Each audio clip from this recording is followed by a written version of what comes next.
Hey there, Cerise Brinson from HorseBizAutomated. I wanted to talk to you a little bit about web design principles that work for your website. Whether you are going to DIY designing or redesigning your own website, or you're going to pay a professional or freelancer from the design aspect, it helps to understand basic principles so that you can make sure your website is as good as possible, whether you're doing it yourself or reviewing work from somebody else. There are some very simple but very high impact principles that have been proven time and time again to work. The whole purpose is to make it so that the meat and potatoes of your website, which is really your copy, the part of your website that speaks to the visitor directly, the design should let that shine and make it easier to consume so that you can communicate effectively with your website visitor.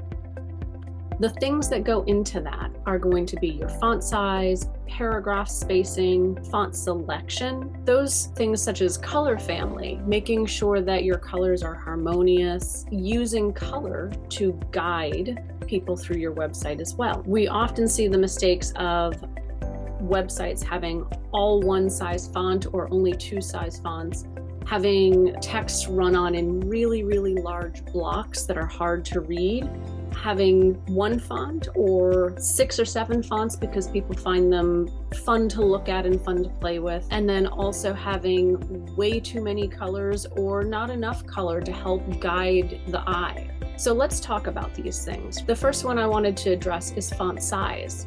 And oftentimes designers like to use either a 3:4 ratio or a 2:3 ratio. Essentially, you start with your smallest font size, which would be for your body. And with a 3:4 ratio, you add 3 sizes up to get to your subheading, and then 3 sizes up from that to get to your heading sizes.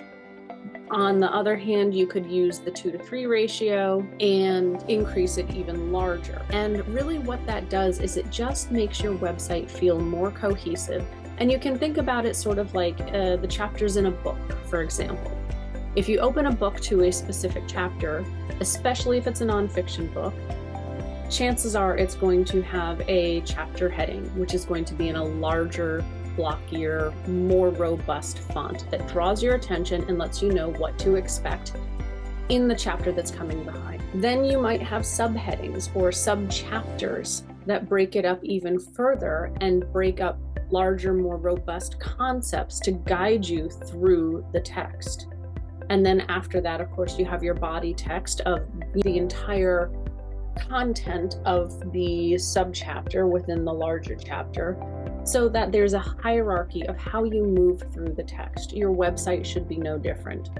And it makes your content much easier to consume and digest. The next thing is paragraphs. When you look at a website and say you have a long string of text, it makes it very, very hard, especially for people in the modern age with shorter attention spans, to read through and get through all of what you have to say.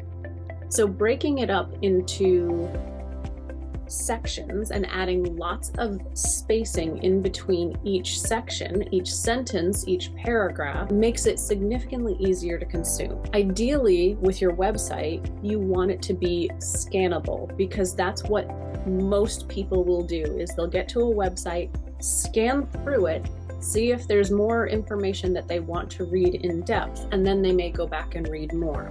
You can also guide your visitor's eye by bolding text, by capitalizing text, especially for things that are elements that are extremely important or that have a high impact that you want to convey. And let's take a look at an example of that. So this is just, typical placeholder text right here, the lorem ipsum stuff that is used as a placeholder.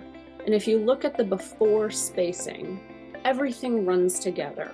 And of course, this is nonsense, but if you were trying to read it, your eye doesn't quite know where to look. But after spacing, you can break apart sentences and really drive home important concepts by guiding the eye through each sentence, giving the eye a place to take a break and let your brain process the information you've just read before going on to the next piece. Let's talk about the number of fonts that go on your website. Oftentimes websites contain way too many different fonts. It makes reading harder and it actually diminishes the power of the words. You're better off picking at most 2 different contrasting fonts so that one you would recognize as being the heading of a section, and then the other more simple font would be something that makes reading easier and faster. And then lastly, let's talk about colors. We can take a look at some brand boards and look at the consistency of the colors that are being used. Colors should actually be able to help guide people through your website. Oftentimes we'll recommend having one specific color as your designated call to action color, which helps people understand that when they see that color, there's a specific action they're supposed to take, sort of like stoplights. We know that when we see red, we stop. When we see yellow, we prepare to stop. And then when we see green, we're clear to go. It's no different with your website. By using color consistently and harmoniously, not only does it soothe the eye, but it can indicate that there are either important things to look at or actions to be taken. So a couple of examples of some color boards are these different brand boards right here. And you can see how different color families can be grouped together to create a very visually appealing look.